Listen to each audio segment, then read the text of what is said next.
Have you heard the latest Cubs rumors swirling around? Plus, we get to the Cubs mailbag and answer some of your baseball questions. Locked on Cubs coming at you.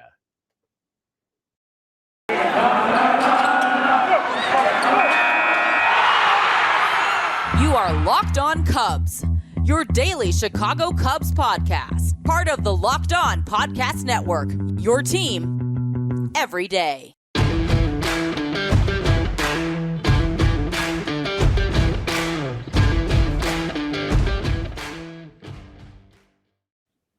Good morning and a happy Wednesday to you. Welcome in to Locked On Cubs. I'm your host, Andrew Bellison. Locked On Cubs is proudly part of the Locked On Podcast Network. Hope you're having a great week so far as 2022 rolls on. I want to thank you for taking the time each and every day to make Locked On Cubs your first listen. Listen. We appreciate it. I'm telling you, every single download, every single fan, every single viewer, you are all part of the Locked On Cubs family. You were part of the family before I was, and I'm just happy to be here along for the ride. We dive into all things Cubs every morning, so check us out wherever you download your favorite podcast. We're always free and always available. Check us out on YouTube as well, our YouTube channel at Locked On Cubs. Social media, love to talk baseball with you guys. At Locked On Cubs on Twitter, at Chicago Cubs PA on Twitter as well. So many great things to get to today. Give you a quick rundown. We're going to open the Cubs mailbag and take some of your questions, which is always fun. Even though it's quiet on the baseball business front, there's plenty to discuss. I want to get to the best players who've played for the Chicago Cubs that are not enshrined in Cooperstown. It's Hall of Fame week. We're celebrating the Hall of Fame, so we'll take a look at the best Cub players that aren't in Cooperstown yet, we'll say. But first, what happens to a player's Hall of Fame chances once they're off the baseball writers' ballot? This is a question, actually, that we got a lot in the mailbag, and we're going to kind of jump into this first and make this its own segment, because a lot of people don't really realize how the process works. And to be quite frank, I learned a lot as well, because it's a lot more detailed than it used to be.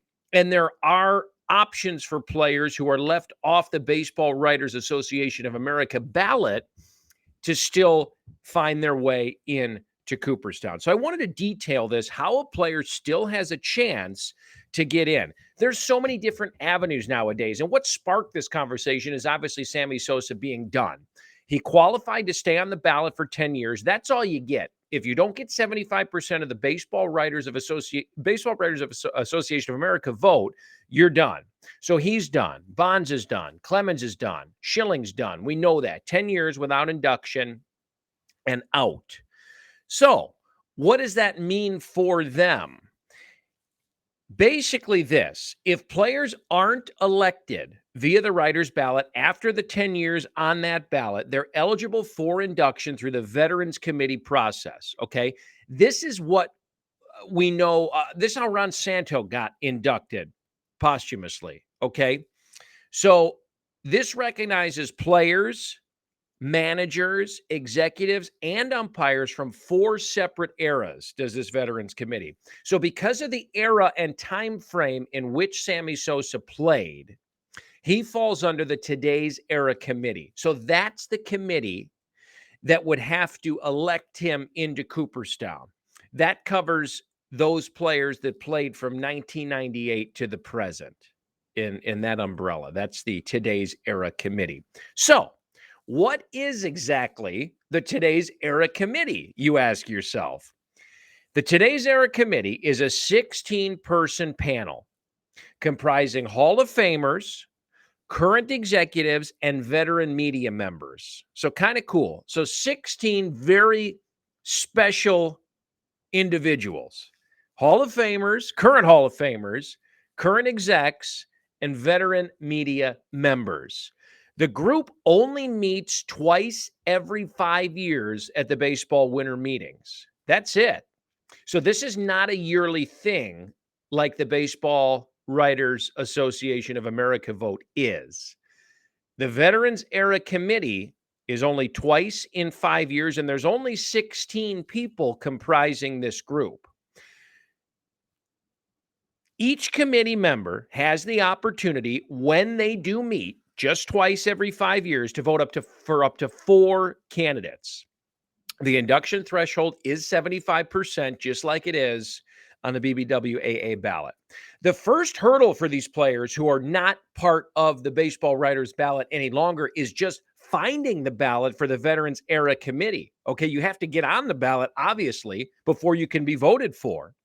The Historical Overview Committee, which is 10 to 12 veteran writers and historians chosen by the Baseball Writers Association of America, selects 10 candidates for the Veterans Era Committee to consider when they meet. So here's the biggest key to the today's Era ballot. There's no time limit for how long players are eligible through these veterans committees. So unlike the Baseball Writers Association of America ballot, or the traditional, and I air quote that for those of you not watching on YouTube, the traditional Hall of Fame ballot, 10 years is all you get if you maintain the 5% voting threshold to remain on the ballot. If you're under 5%, you're out anyways, sooner than that. But if you remain on the ballot for 10 years and still don't get the 75% of the vote needed for Cooperstown, you're done, which is what we saw again with Sosa, with Bonds, with Clemens, with Schilling this year.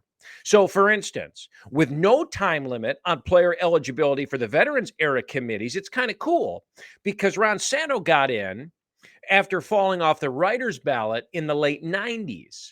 So he was able to stay relevant and then finally gain his ticket to Cooperstown, which, let's be honest, he should have been in long before he got voted in anyways, but that's for another conversation. Tony Oliva was elected by the most recent Veterans Committee process this past December. He'll be enshrined in July in Cooperstown, and he was off the writers' ballot since 1996. So there you go, 25 years, almost 30 years, and then he gets the call through the Veterans Committee, which is really, really awesome. Other guys whose names are thrown around as possible electees through this process: former manager Bruce Bochy, Cubs' own Lou Piniella has been thrown around quite often. I mean, look at the career he had between not only what he did on the field, but as a manager as well. And then you got this new group of guys who just fell off the writers' ballot: Bonds and Clemens and Sosa, et cetera, et cetera. So there's hope for these guys that don't get in the traditional way, I'll call it. And it's not necessarily fair to say, but listen, this doesn't make it any easier for these guys to get in. First, you've got to get on the Veterans Era ballot, and then you still need the 75% threshold. The main difference there, though, is that you don't fall off the ballot like you may on the traditional baseball writers ballot after 10 years. You could be on there for 30 years and still find election into Cooperstown after that point. So kind of a neat thing. I hope that clears up the Hall of Fame voting process for you a little bit and shows that there are still possibilities for these players who are off the traditional ballot. They're not done. Doesn't mean they're going to get elected, but they still could be enshrined into Cooperstown.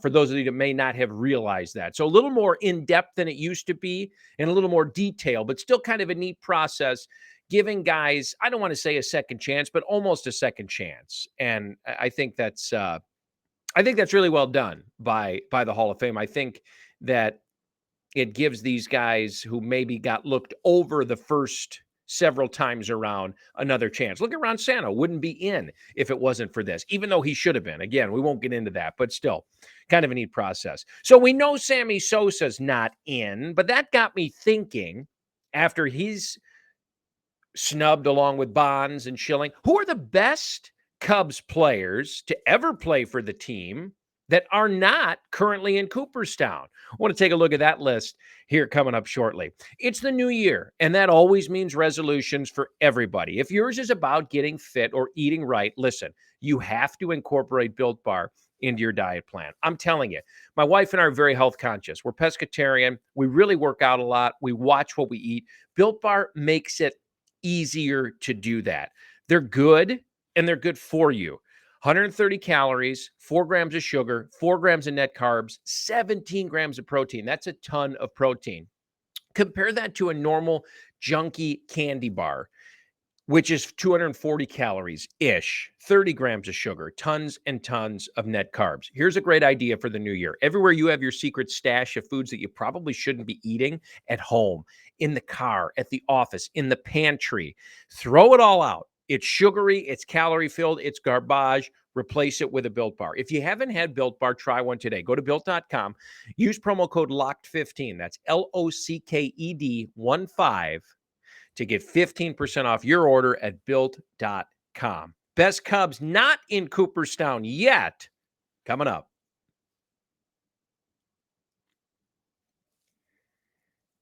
Good morning again. Welcome back in Locked On Cubs. I'm your host, Andrew Bellison. Thanks for being with us here today. Happy Wednesday to you. Hope you're having a wonderful week. Want to thank you for downloading us every morning, tuning in on YouTube, wherever you're listening, wherever you find your favorite podcast. We are free and available. We thank you for making us your first listen each and every morning. Engage with us on social media, please, for the fun of the game, we'll say. I love talking with you guys on social. I love talking ball. I love talking Cubs ball at Chicago Cubs PA at Locked On Cubs. This show is dedicated to all things Cubs each and every morning. Your one-stop shop. We are locked in on your favorite team, my favorite team, the Chicago Cubs.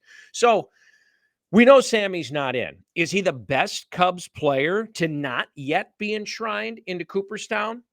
Got a pretty good list for you of guys who maybe you thought were already in because of the numbers they put up during their playing career, and some honorable mentions as well, but are not in Cooperstown. I'm going to start with number 5, the 5th best Cub player ever to not be enshrined into Cooperstown, and that's Phil Cavarretta. Played with the Cubs for a long time, 1934 to 1953. Fun fact, he was the 1945 NL MVP. He's basically found throughout any Cubs top 10 offensive list. He ranks 5th in team history in triples with 99, 7th in walks with almost 800, 10th in runs with almost 1,000, almost 2,000 hits, almost 1,000 RBIs, played in 3 World Series, 1935, 1938, 1945, and was an MVP and a batting title champ in 45, and he made the All-Star team 4 separate times. A decorated resume for Phil Cavarretta of yesteryear, not enshrined in Cooperstown. The 4th best player to play for the Cubs, not in Cooperstown, Charlie Root. Also a very long career on the north side. 26 to 1941, pitched in 4 separate World Series, which is astonishing. He's the all-time leader in innings with over 3,100, games with over 600, wins with over 200. And get this is cool. Since 1920, only Rick Russell has more wins above replacement than Charlie Root. Charlie Root last pitched 80 years ago for the Cubs, and only one pitcher since him has a better WAR among players not enshrined in the Hall of Fame, that is. Charlie Root is one of 11 pitchers in the history of Major League Baseball to have at least 300 starts and 150 games finished in a career. Kind of a neat little anecdote about Charlie Root. He's famous for being the pitcher on the mound when Babe Ruth is believed to have called his shot in the 1932 World Series. But the Cubs pitcher also helped lead the team to pennants in 1929, 1935, and 1938. While with the Cubs, had a 3.55 ERA, 177 complete games. I know it was a different game back then, but 177 complete games, 171 games finished, 42 saves, and 21 shutouts on top of it. So very impressive resume for a guy not in Cooperstown. 3rd best player, and I'm so biased here. You know my love for this guy, but I am so biased. 3rd best player in Cubs history not to be enshrined in the Hall of Fame, Mark Grace. I could still hear, this is a side note, but going to Wrigley as a kid, Paul Friedman did public address. I can still hear, can you hear what he'd say? First baseman, number 17, Mark Grace. I love that. Absolutely love that. But anyway, played with the Cubs from 88 to 2000. As we know, left the team after that, won a World Series in 2001 with Arizona, which is awesome for him. Still a big part of that Diamondbacks organization as well.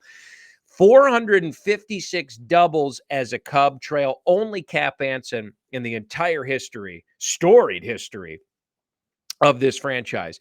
So here's the deal on Mark Grace. And again, I'm biased. With the exception of Pete Rose, each hitter who led a decade in hits from 1900 all the way through 1989 is in the Hall of Fame. Let me say that again. Outside of Pete Rose, every player who led a decade in hits from 1900 through 1989 is in the Hall of Fame. Mark Grace, hits leader of the 90s, no dice. Listen to that list, too. Honus Wagner, Ty Cobb, Rogers Hornsby, Paul Wainer, Lou Boudreau, Richie Ashburn, Roberto Clemente, and Robin Yount. The MLB hit leaders for 2000s, Ichiro, guaranteed, first ballot. And the 2010s, Robinson Cano, very good possibility there as well. Grace, no dice. 1,754 hits in the 90s, 364 doubles. Amazingly enough, was knocked off the ballot after his first year of eligibility because he got just 4.1% of the vote. Do you believe that?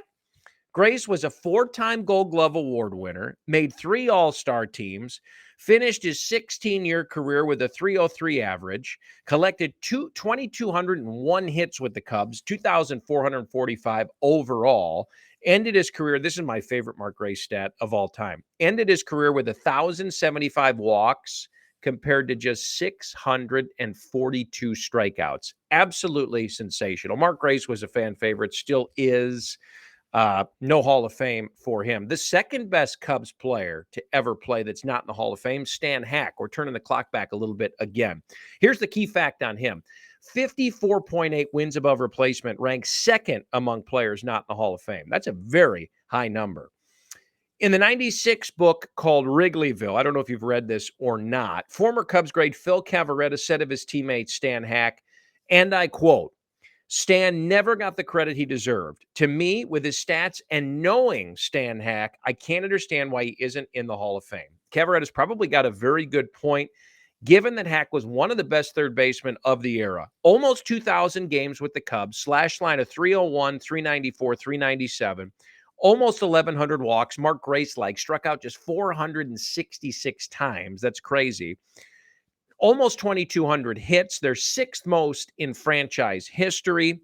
Hack was at third base on opening day for the Cubs in 12 of the 16 years he appeared on the north side, played in 4 World Series, in 18 Fall Classic games, 348 hitter, 857 OPS. Unbelievable. My best player to play for the Cubs, not in Cooperstown. Maybe no surprise, Sammy Sosa. And you don't have to agree with me. That's okay. You don't like this? Light me up. That's just fine. Steroid user, potentially. Probably, yes. Link to it anyhow. If you don't like this, that's okay. You can't argue with the numbers. He is the only player, it's a fun fact, in the history of Major League Baseball to hit 60-plus home runs in 3 separate seasons. The numbers are Cooperstown worthy no matter what. 549 home runs as a Cub, 609 overall. Obviously, we know what he did in 98 with McGwire, captivated the whole world as they went neck and neck the entire season to break Maris's record. He ended with 66 that year, but won the National League Most Valuable Player. From that 98 season through 2001, here's the averages for Sosa for those years. 61 home runs, 149 ribbies, 310 average, and a 1058 OPS. Insane. With the Cubs alone, Sosa made 7 All-Star teams, won 6 Silver Slugger awards, knocked in 1,414 runs batted in. That's a third most in team history. Had 873 extra base hits, third most in team history. Almost 4,000 total bases, fourth most in team history. Scored almost 1,250 runs, sixth most in team history, and had almost a 60 win above replacement mark, sixth best in the history of the Cubs. 569 slugging and 928 OPS during his entire Cubs career, ranked second in franchise history, while his rate of 1 home run per every 12.8 at-bats ranks first. It's hard to argue with the numbers. Again, as we talked about earlier in the show, Sammy would have to be elected by the Veterans Committee now if he were to be enshrined. Probably not going to happen, but the numbers still, regardless of all the circumstances outside, are eye-popping to say the least. Couple honorable mentions as well. Hippo Vaughn. How about Bill Buckner, more of a recent player? Billy had a great career. And Jon Lester, recent retiree. We'll see what his fate for Cooperstown is in the coming years as well. Locked On Cubs continues to roll after this. I want to get to the Cubs mailbag, get some of your questions, turn the page to 2022. Hopefully we get there sooner season-wise rather than later with the lockout, and address some Cubs issues you wrote in about, which I'm excited to discuss. Before we do, there might be less football being played, but BetOnline has way more stuff to bet on this playoff season. From score totals, player performance props, to where the next fired coach is going to land, BetOnline is the #1 spot for all NFL betting in 2022. And with the new year comes a new updated desktop and mobile site, so sign up today and receive a 50% welcome bonus on your first deposit. Just use the promo code LOCKEDON, LOCKEDON. It's not just football. BetOnline's got basketball, hockey, boxing, UFC odds coverage is the best in the business. From sports right down to your favorite Vegas casino games, BetOnline, your #1 online wagering destination. BetOnline, the fastest and easiest way to wager on all of your favorite sports and play your favorite games. BetOnline, where the game starts. Mailbag time coming up.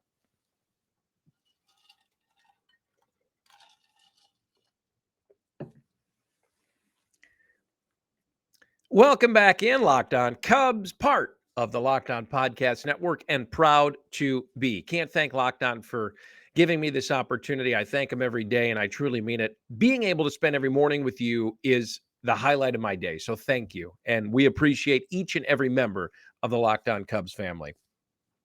Opening up the mailbag here, which should be a lot of fun. First question came in from Mike Kinsella, at Mike Kinsella on Twitter. And he said, what do you think is Ian Happ's future with this team, given how basically every other vet got moved back in July? I see him starting in left this year. Is a long-term deal with the Cubs a possibility, or is it another year of arbitration and a deadline trade? Really great question, first of all.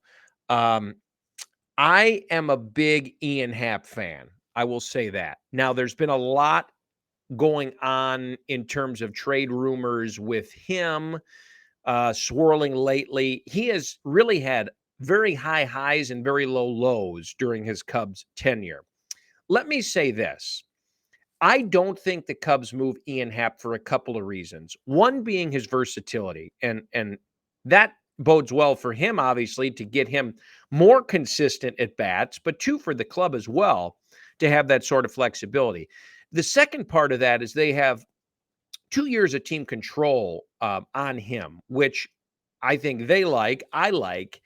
So I don't see them necessarily moving him like some of these rumors may suggest. Now, with that said, there has been some clamoring for an outfield power type bat, and they may add that still post lockout here, but you kind of have that with Happ, right? If you look at the splits, which are interesting, Ian Happ, obviously a switch hitter. The splits would dictate that he is actually a better left-handed hitter. And maybe the switch hitting approach isn't the best thing at this point.